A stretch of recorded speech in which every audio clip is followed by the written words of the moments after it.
Great. So we are told here required, discuss the stakeholders' claims of Cornflower's employees and customer and how these claims may be in conflict.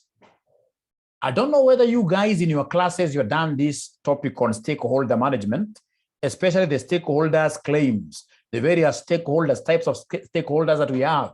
Have you done a topic like this in your normal classes, or this is your normal class? The student who told me some time back, Mwalimu, this is the only class we know.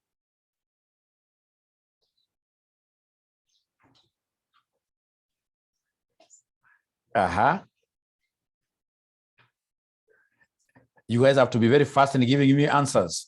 Have you done the stakeholders management as a subtopic in SG, or this is the very first time you're hearing of this thing? Our only hope. Now, ladies and gentlemen, when we talk of stakeholders claims, we are looking at if it is customers, like now yourselves, you've paid us today. What claim do you have in this case here from RCM College regarding this subject? You expect quality services, and then of course you expect to receive these quality services at a competitive price. So that's a claim that you have against. If by the time we finish this particular class and then you feel really I've not gotten value for my money, then we have failed. We've not met your claims. If it's employees, of course, employees would want, number one, good remuneration, right? Adequate remuneration that will make them, in this case here, to be comfortable. And then, of course, a conducive work environment. So when they talk of stakeholder claims, ladies and gentlemen, being in conflict, what do they mean? Remember, an organization would always want to minimize costs. When they want to minimize cost, at times in this case, they'll compromise on quality of products being given to customers. So customers expect a high quality, and of course, the company, for it to provide the high quality up there, it means that their cost must be very high. So there is a conflict there. How should we balance this? The same case with employees. There is no way, even if you're making this much, there is no way you can end up giving that much. You are in this world as an organization to make to make profits.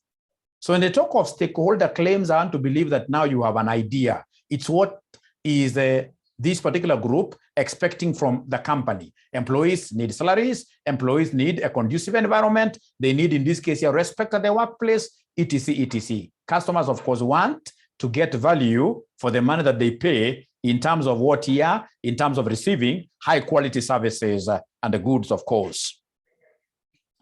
Great. Now, ladies and gentlemen, we come to part B. Of course, we'll be reading part B, or rather we'll be reading the case study later, but it's very important for us to get the requirement first. So we are told to explain corruption in the context of the case and discuss how corruption at Cornflower contributed to the collapse of the building, and the loss of life. Ladies and gentlemen, why I like reading this particular case study from the question side, it's because even without reading the case itself, there are questions that I can easily even be able to, in this case here, get a solution to, even without reading the case. Like now here, they want us to give them a definition of corruption. Can somebody in this case here define corruption for us? Just take a minute. I know you don't have time, but just take a minute very fast. What is corruption? What is corruption? What is corruption? Janet Washira, karibu sana. What is corruption? What is corruption? What is corruption? Msipojibu stand mbio. Msipojibu stand mbio. Msipojibu stand mbio.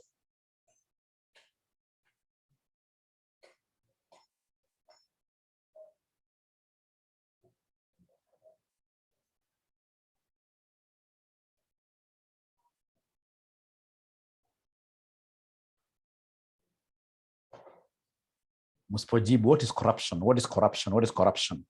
Even, of course, I want to believe that you guys are not corrupt at all at your workplaces, but that cannot hinder you from knowing the definition of corruption. Corruption, what is corruption? Yes, fraudulent conduct by those in power, typically involving what here? Bribery. Ladies and gentlemen, we talk of fraud. Fraud revolves around what here? Dishonesty. Misuse of public funds, that is okay. Being greedy, taking the things, and rightfully abuse of entrusted power for private gain. I like those definitions, yes. Now, when we talk of corruption in a building site, which has contributed to this particular building here to collapse, Ladies and gentlemen, what do you think could be the major thing that led to this building collapsing, even without reading the case question? A building will collapse if, number one, because of the contractor wanting shortcuts. The contractor may want to use substandard materials. You've told them to use, for example, Y12, and yes, thanks, Fatma, cheap materials. The contractor may also opt for cheap labor, right? Cheap labor, etc. Very important, very important. And when they talk of this dishonest way, at least you have explained that in some way. It's important we keep on moving. D, the board of Cheap Kit felt that the reputation of the company had been damaged following publication of Jess Louise' letter.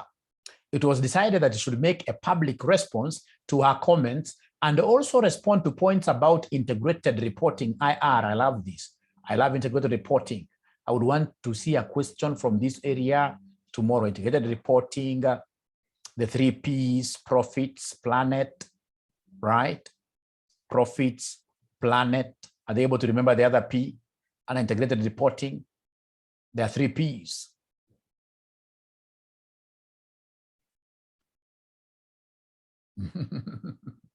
There are 3 Ps. Move with speed. 3 Ps. There are 3 Ps. 3 Ps. There are 3 Ps that you're supposed to be knowing. People, planet, profit. Thank you very much. And these 3 Ps concept, ladies and gentlemen, also, you need to be in a position of knowing the 6 capitals. Could you kindly write for me the 6 capitals? 6 capitals. They normally go hand in hand. They normally go hand in hand. So the 3 Ps, so remember the 3 Ps, we have, when you are doing your reports, you must report on people, you must report on profits, you must report on, number 3, we have here the planet, the environment. And then we have the six types of capitals. Is there anybody who is able to remember them? The manufactured, financial, great. It's only Esther was remembered one. We have financial capital. Mary says human capital. Human capital from Jabir. Financial, intellectual, manufactured, human. Joy has remembered 4 of them. Financial, intellectual, manufactured capital, human capital. Jabir is saying social capital. Please move with speed, move with speed, move with speed. Natural capital, yes, natural capital, natural resources. Thank you very much. I can see this is not an area that you guys have an issue with. Now, ladies and gentlemen, we are told here, integrated reporting raised by the business journalist, both of which had received a lot of supportive comment in the media. Draft a press statement from the board of Cheap Kit to include the following content: an explanation of Cheap Kit's role as a corporate citizen. As a corporate citizen, ladies and gentlemen, of course, we expect you to behave nicely to the society that is giving you business every other day. You should behave well in terms of making sure that the environment you are in is improved every other day, right? Do have a tree planting program. Have, in this case here, primary schools to take care of students, of course, the parents who are around us here, their kids, yes. Have, in this case here, CSR revolving, for example, provision of water. You need to be a corporate citizen. Remember, corporate citizens, ladies and gentlemen, just like these others, like Kenyans. You're also a Kenyan. You're domiciled around here. You'd want the environment to be very good. You'd want what we call a sustainable environment for your business to be what is sustainable in the long term. For it to be sustainable in the long term, you must give back, because for sure you are using a lot of resources from the surrounding water community. You are making use of the people around us as your employees. You are making use of raw materials from this area. So you need to make the area good. So in this case here, they want you, as you are discussing about you being a great corporate citizen, given its international supply policy. International supply policy, given its international supply policy. International supply policy na konga noma, na ni popular kwa mtiani. International supply policy, that you must ensure that this thing in terms of corporate citizen, you must ensure that along your supply chain, there is no supplier or your customer who is misbehaving. For you to be said that you are a corporate citizen, you must ensure that, for example, that there is no supplier of yours who is making use of children labor, using children in the. If, for example, we have company A, these are things you must have heard even in the news. Company A has been using child labor, has been using people who are under 18 years because they would want to cut costs. People who are under 18 years to produce products which are being supplied to you here. If you are a corporate citizen who knows that these children should not be working in factories at this underage, they should be in school. If you are a great company, you should reject this kind of what here supply, just like it happened in Del Monte. Sassini already, they have a case. Remember Sassini? If you remember Sassini, there are people who sued Sassini in UK simply because of what here that mother company is supporting what is happening here around Thika.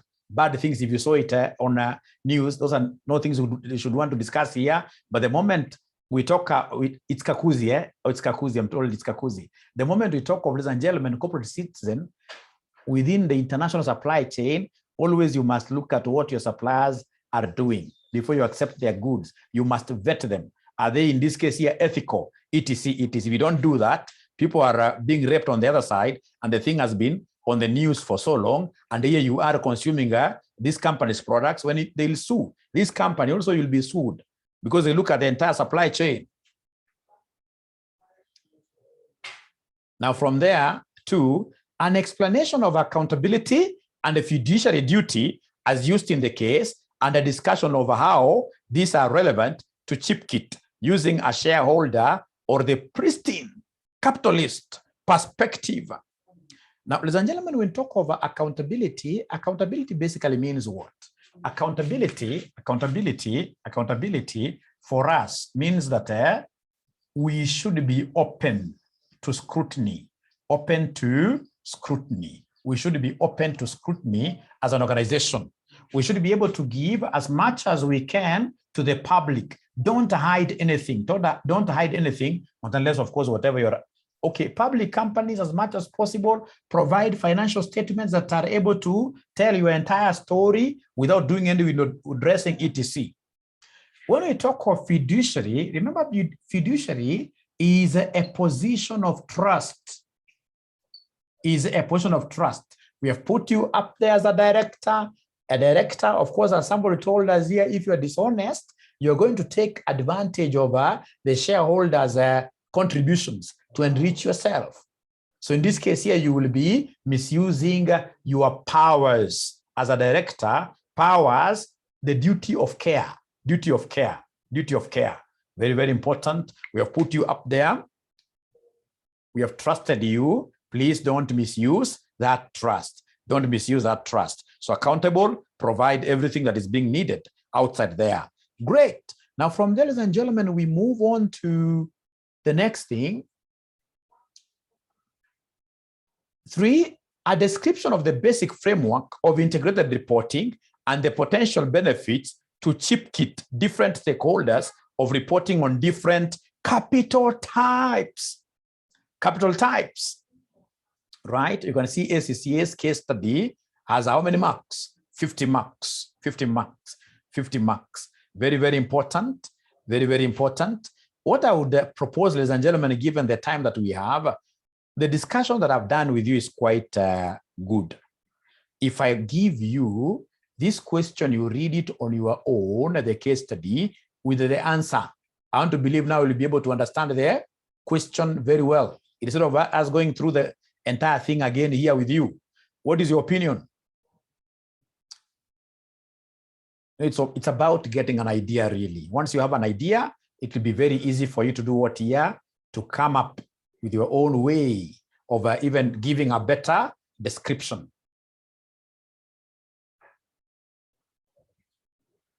What do you think? What do you think? What do you think? What do you think?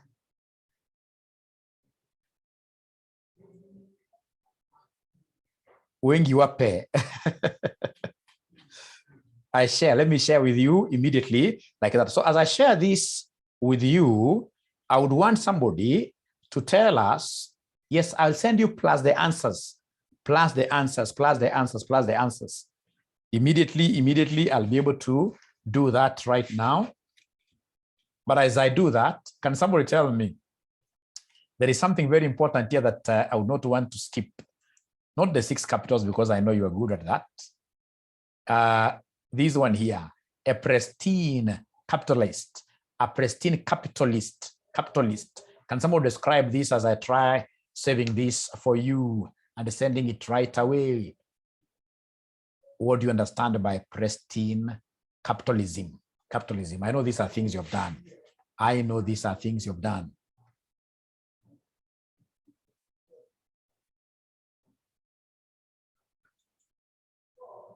I know those are things you've done.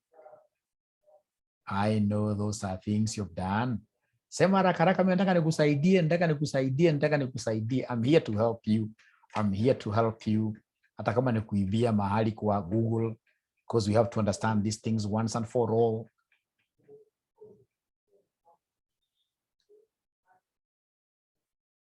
Pristine capitalism.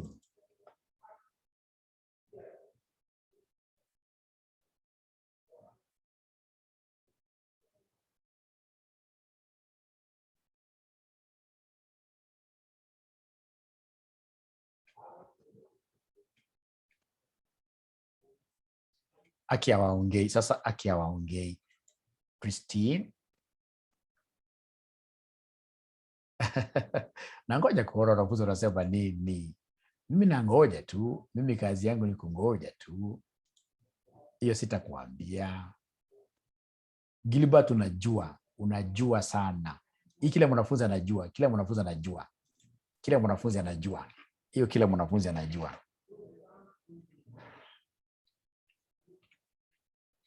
As I organize to send you this, sema haraka.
Disaster.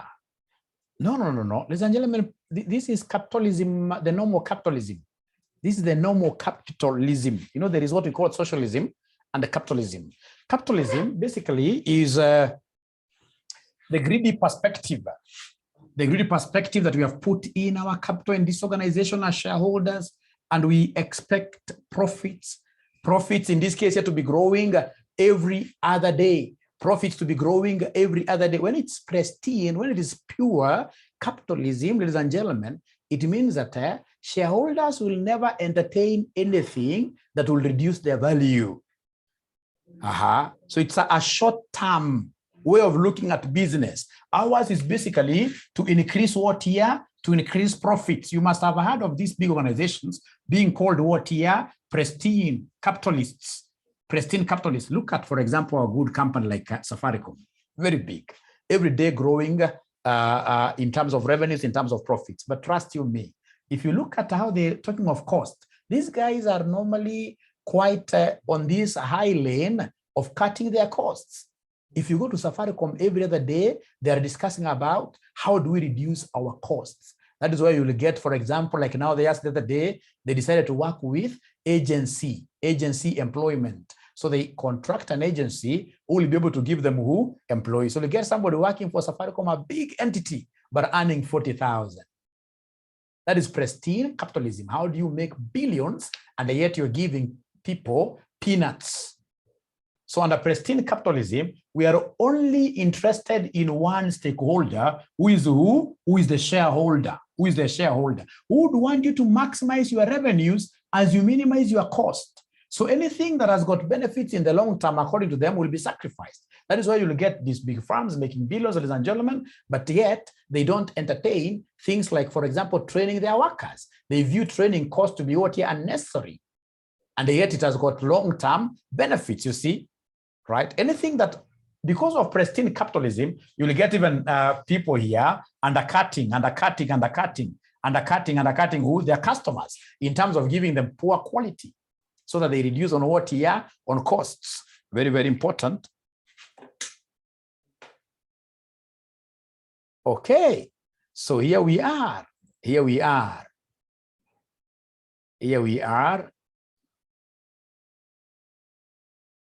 All these are things I need to share with you.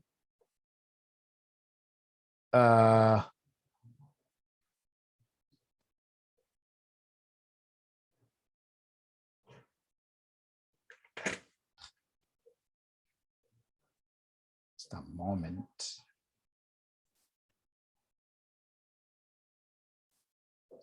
Great.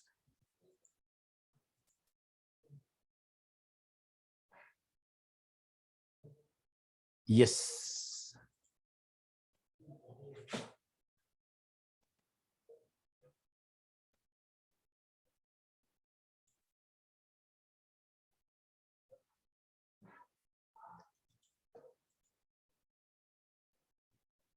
Kidogo tu inapotea potea, lakini naipata saa huu, tafadhali.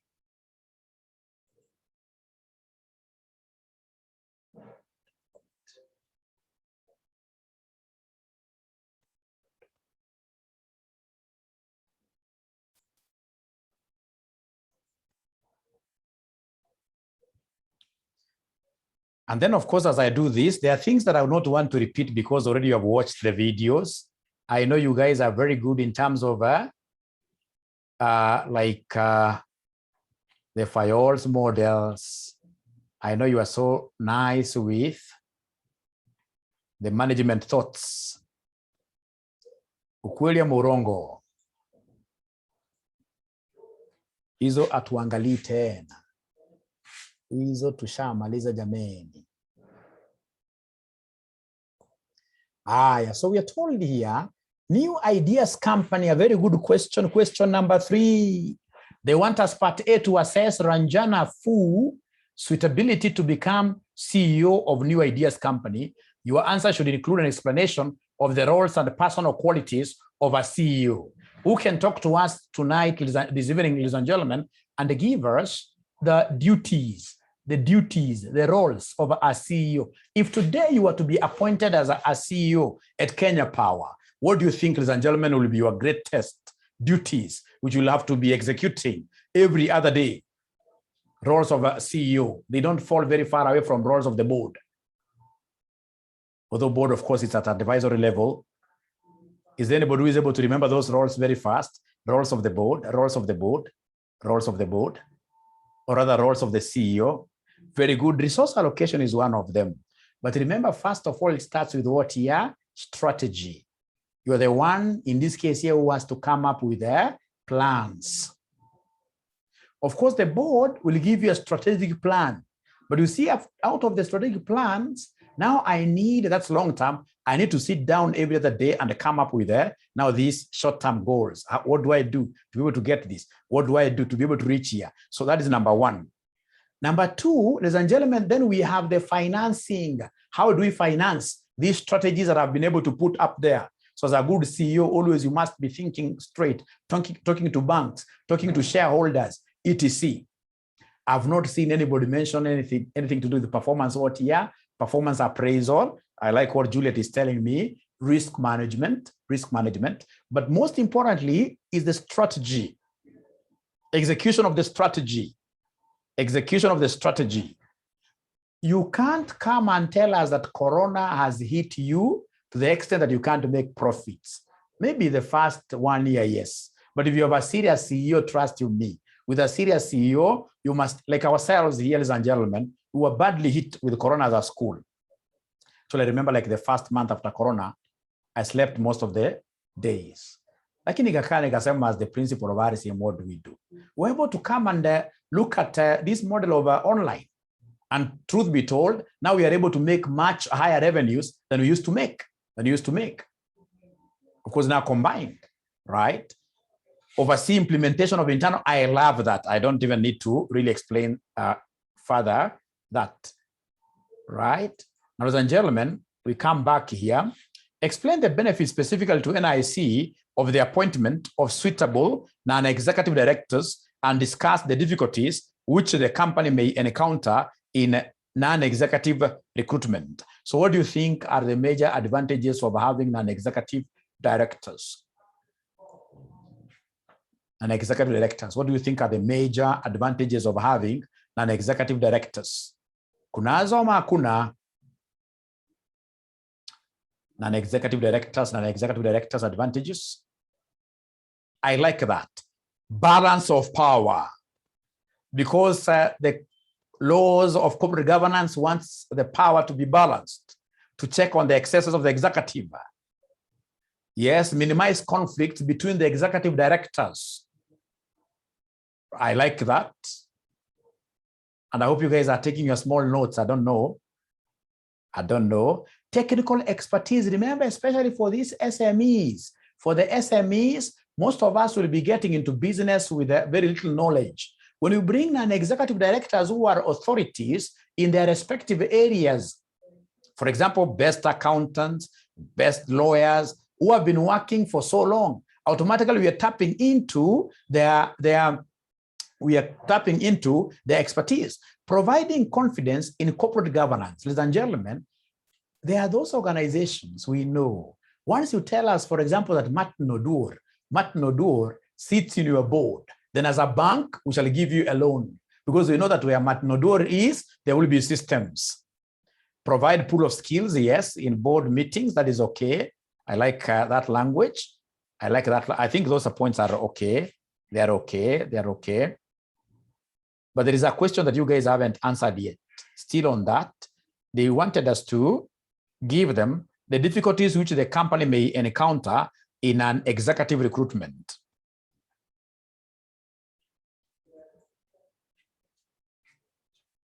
The difficulties we may encounter in recruitment of the non-executive directors. Are we going to get into any problems? We're looking for these non-executive directors. What do you think? Now remember, ladies and gentlemen, especially the very first non-executive directors you appoint, the appointment process will be faulty. Because remember what corporate governance principles tell us. They tell us, ladies and gentlemen, that we need a nominations committee. And the nomination committee should be having non-executive directors themselves. But remember now, the first non-executive directors you'll be bringing on board will be appointed by who? By the executives. So automatically that independence will be jeopardized. You can't get people who are really independent. I like that. Now, there is also this other technical challenge that most of the people you appoint may refuse to accept the offers. Because when these firms are at startups, they can't afford what many people ask for. People will be asking for 30,000 for every, say, 2 hours meeting. So you don't have that money, right? Right? Even being able to get the kind of expertise needed from these directors out there is not a simple thing. Recruiting them is not a simple thing, right? So you'll be able to see the answers given by ACCA.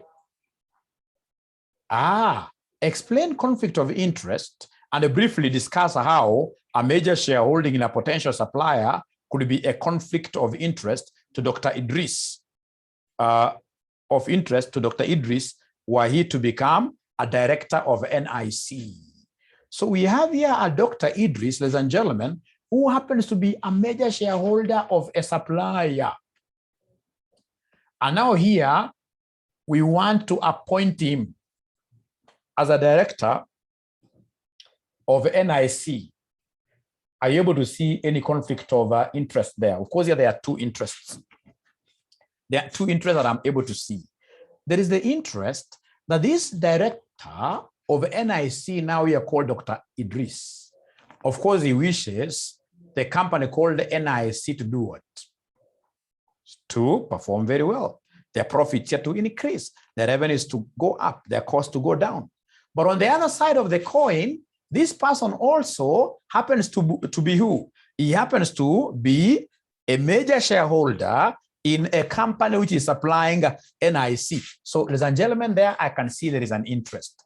Remember, as a supplier, I would want the price of my goods here that I'm supplying to be very high. If I can get somebody to pay me double price, I'll be very happy. So then at the board level, this person will not really be able to execute his duties very well. Very well. Number one, for example, if the other directors come and tell the board that they would want to diversify their suppliers base, we should not look at this particular company where Dr. Idris sits as a major shareholder too. So there will be bad relations between the board. So there is a conflicting interest because the company, NIC, would want the price of those materials to go down and the supplier would want the price to go up. And then there is a director now who sits in both. So there straight away there arises a conflict of what here? A conflict of interest, a conflict of interest. These are things that you should be able to talk about tomorrow very well. Great. So let's read the answer to, or rather before we read the answer, let's go through the question itself. We are told the New Ideas Company was launched early this year, and as a result of a scientific breakthrough at a university, the company was located in a relatively small regional city, some distance from the main centers of population. Because the initial capital needed was large, the scientists behind the company decided to float the company on the stock exchange and take up shares was very good. This meant that the initial capital needs were fully funded. The business itself was highly technical, with many shareholders only weakly understanding the science behind the company. Upon reading the share prospectus, some analysts believe that NIC was a relatively risky business and that it could fail within 2 years, unless a very good management team, including suitable and executive directors, ideally locally based, was in place. None of the scientists involved in NIC had experience of business before, and I had to learn about the roles of a board and how to effectively run a company. Dr. Ranjana Fu, the lead scientist who made the scientific discovery, was thought to be the logical person to become chief executive, but she herself questioned her suitability for the role. She said she was happiest working alone and in the quiet environment of her lab, and was not inclined to invest valuable time learning about running a business, as she was not good at relating to a wide range of people. Colleagues said of Ranjana that being a good scientist, she was excellent at detail, but sometimes struggled to see the bigger picture on a project. Always popular, however, Ranjana liked to think that all of her colleagues liked her, and she tended to avoid confrontation and the conflict wherever possible. Our potential director of NIC was an experienced local businessman, Dr. Idris. Upon being approached about the position, he said that he may have conflict of interest because he was a major shareholder in one of the potential suppliers of the capital equipment which NIC should be purchasing. Assess Ranjana Fu's suitability to become CEO. Ladies and gentlemen, this person lacks people skills. That's what we've been told up here, right? He has never been a manager in any organization. He's a scientist, right? So this one I'll be able to really talk about it very well. But before we go far, we should work towards getting the solution. We'll just go through it very fast.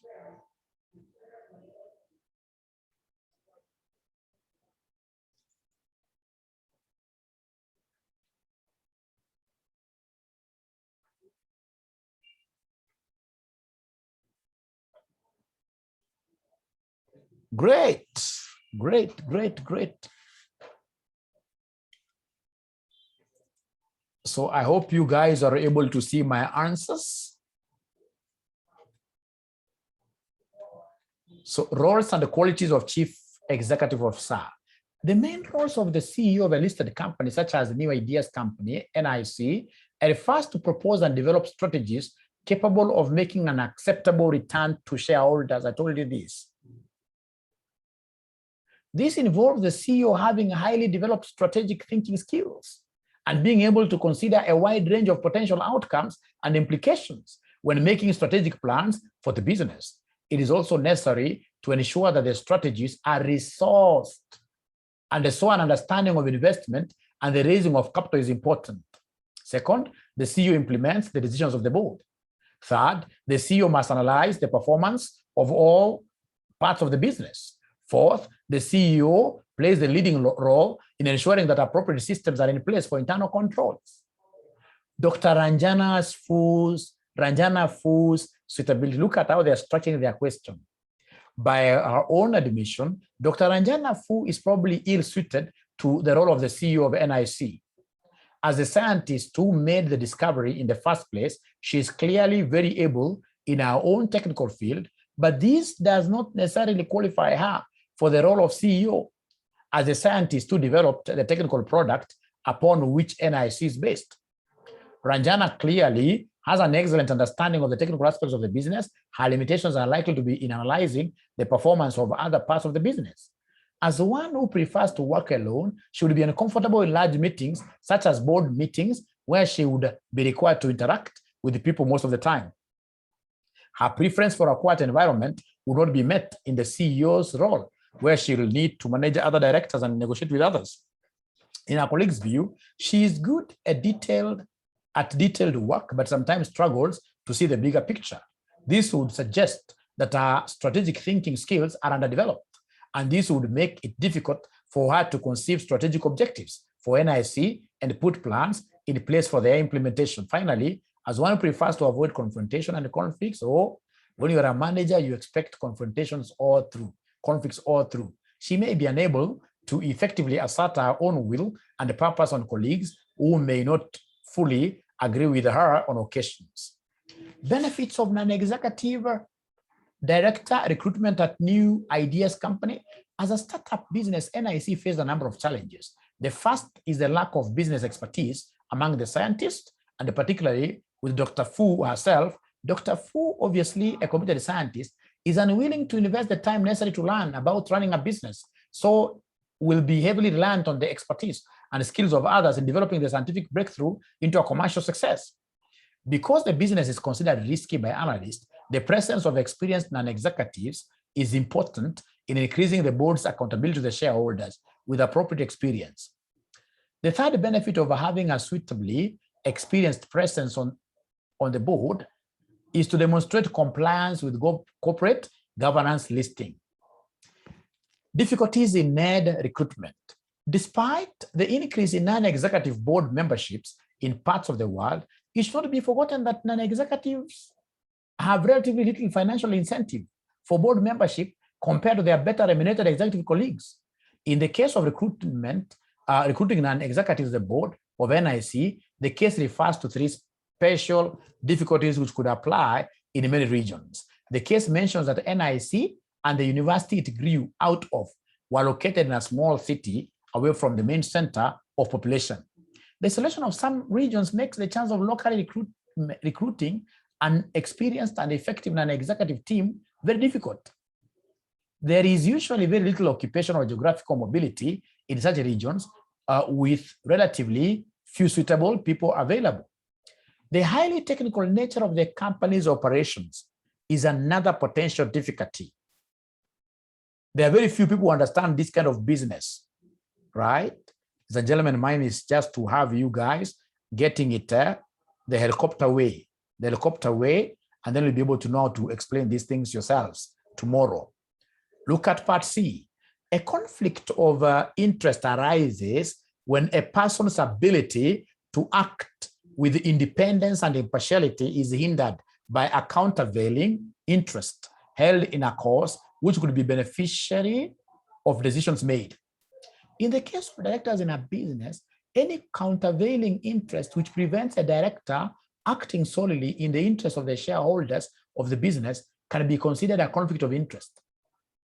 He or she must act in the interest of shareholders, but may also stand to gain or lose personally by decisions made in his or her capacity as director. In the case of Dr. Idris, his shareholding in the equipment supplier may reduce his impartiality when it comes to the choice of supplier to NIC. As a director of NIC, he would be duty-bound to always seek out the best value for money for all capital purchases in order to return the highest value to the NIC shareholders. In this role, he should have no interest in any of the potential suppliers which may steer him, in principle, towards or away from any particular supplier. As a major shareholder in the potential supplier, however, he may stand to gain personally, were the supplier to be awarded the supply contract by NIC. You mshakamata kidogo kidogo. Now, ladies and gentlemen, I would want us to slightly talk about the need for internal audit in a company, why these internal controls there should be effective. And then we have the issue of continuing professional development for Sonja Tan. So we start with this continuing professional development. It's a question. Let me just return back to this. There's a student the other day who asked me, how comes these guys are giving us so many questions over auditing in SG? I'll be able to explain. So they're telling us that the finance director, Sonja Tan, learned about improved internal controls as part of our continuing professional development. Explain the advantages of continuing professional development for professional accountants, such as finance director, Sonja Tan. So I'm giving you 1 minute to try to explain this to us. 1 minute, try to explain that to us. Try to explain this to us, 1 minute.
So, ladies and gentlemen, what do we have here?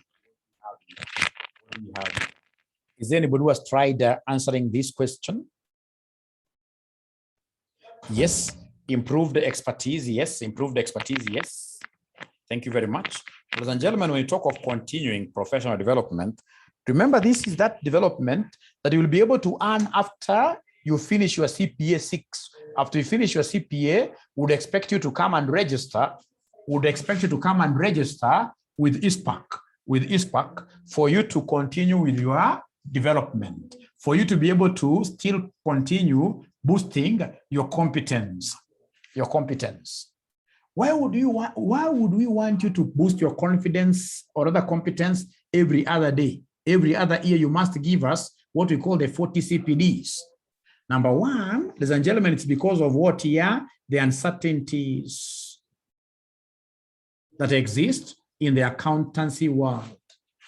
In the accountancy world, tax is changing. So many things are changing.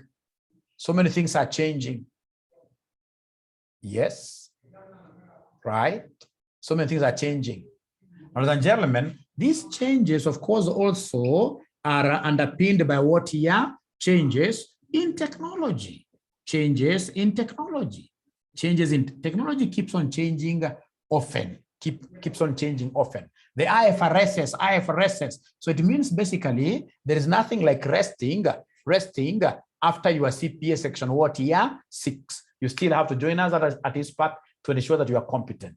And of course, we can only be good with you as an accountant if you are competent, simply because you will have what we call the duty. The duty of who? The duty of care, because also you guys hold what we call fiduciary positions of trust. When you tell somebody, go and pay 20 million to KRA, people will trust you.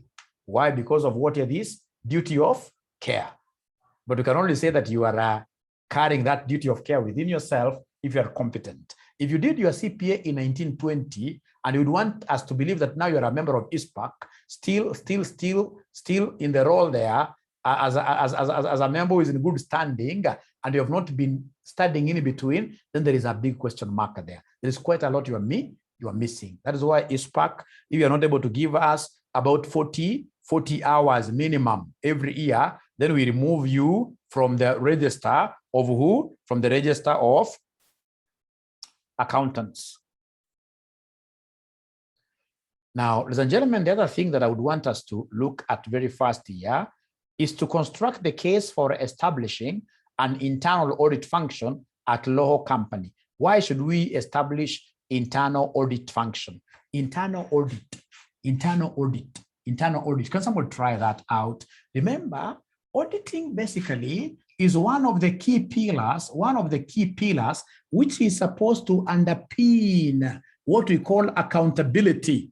For us to say that you are accountable as an organization, you know, accountability is one of those pillars of what your corporate governance, So for us to be able to say that you are really accountable, we would want your reports to be audited. So auditing is one of the major pillars. So in this case here, why is the internal audit specifically very important in an organization? Why is the internal audit specifically very important in an organization? Yes, I like what Michael is telling me. Yes.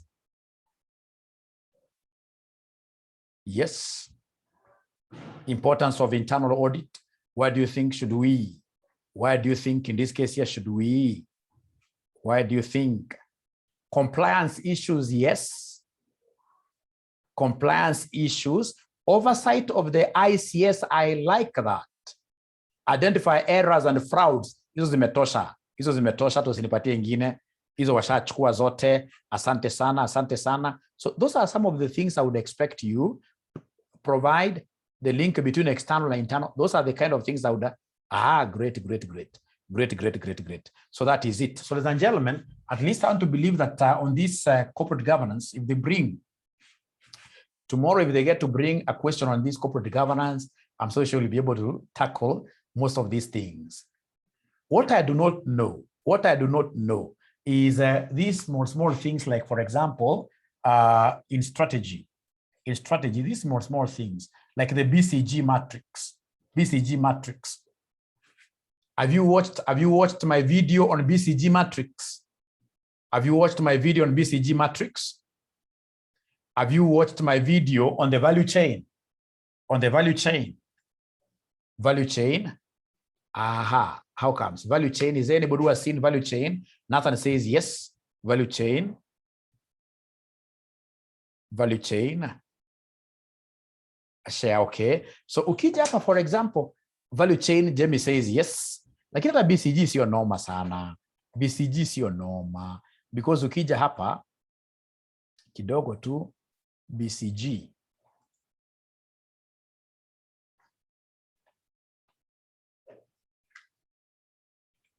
BCG matrix.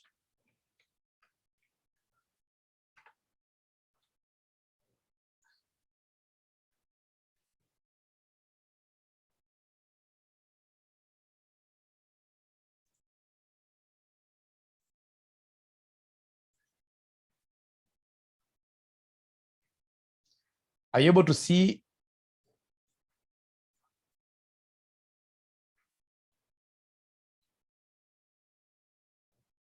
Are you able to see my screen? Are you able to see my screen? So you can see here, we have market growth, and then we have what they are calling what here, somebody? Relative market share. So we have the market growth. We have the market growth. This basically is the advertisement.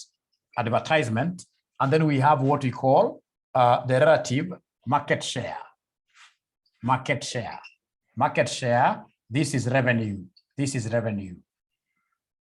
So we have low, we have high. We have low, or rather low down here, and then high there. Great. Let's start here. When we have, ladies and gentlemen, when we have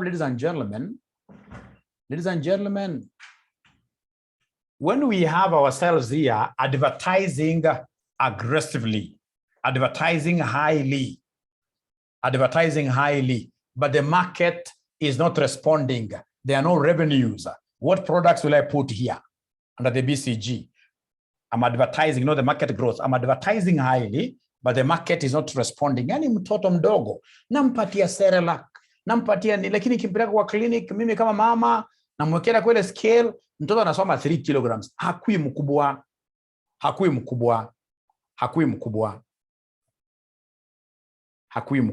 Utamuita nani namna hii? Utaka nini hapa somebody? Mnakumbuka in this case hapa the problem child.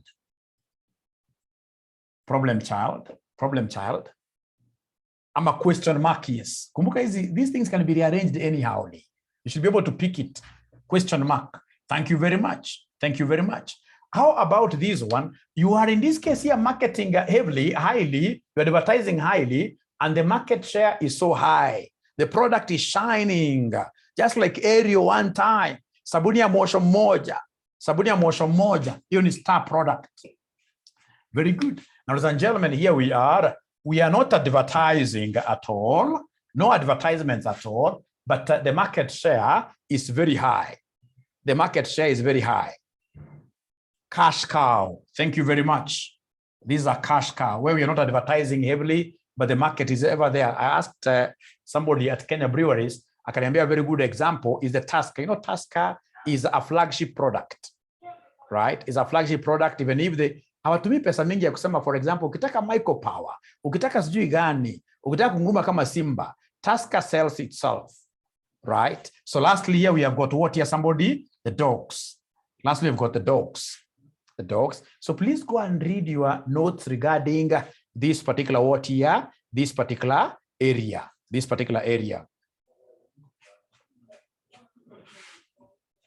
Can I rub very fast? Has that explanation helped you? Great.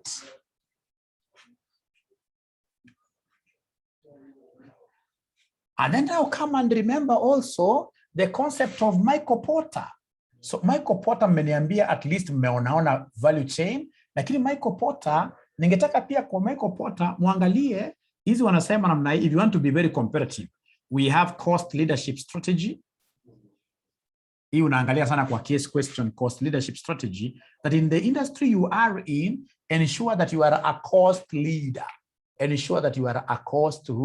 A cost leader. a cost leader in the industry that you are in. Right. Ensure that you're a cost leader.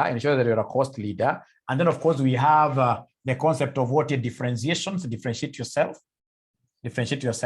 And of course, if you are trying to put up these specialized, where you specialize, also think about what you must focus.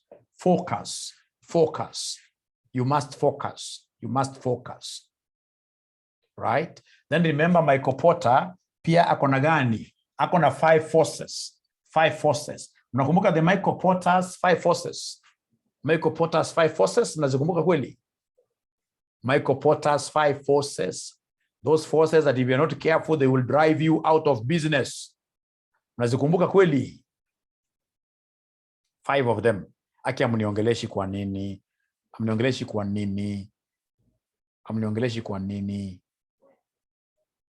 The 5 forces. Yeah, the force of substitutes. I've seen somebody raising another very good point. The force of suppliers. The force coming from suppliers. Number 3, we have the force coming from who? Force coming from customers. Customers can also push you out of business. These guys here can bargain like crazily. Yeah, especially if you don't, the customers or the buyers, if you don't have like a wider base, I'm so sure, were it not for the fact that I have so many groups of WhatsApp, so many students outside there, ningekuwa na depend on group moja, ningepata wanafunzi niko nao leo. Ingekuwa international disaster. Wala kuambia mwalimu nataka kupatia 50 bob, tunataka kupatia 20 bob mwalimu, right? So number 4, we have the concept of what here? New entrants. New entrants here will come and push you out of the market.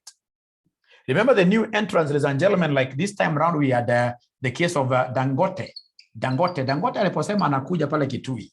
What happened na kina hizi Mombasa Cement? What happened na kina hizi kampuni mingi zilipanic sana?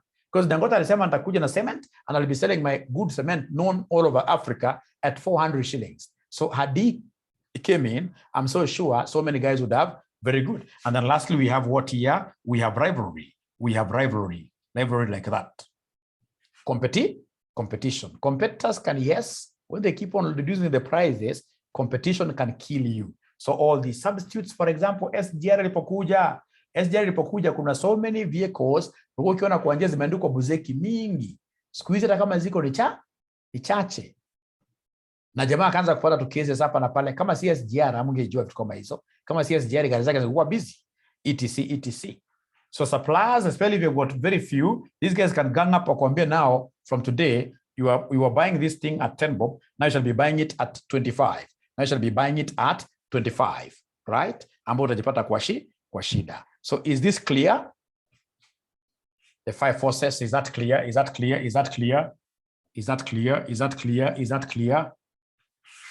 Yes. And then don't forget about these simple things like SWOT. Don't forget the pastel. And specifically how you pick them from the question is very important. They'll give you a very big case study question, and then they'll ask you to identify the strengths. So you identify the strengths.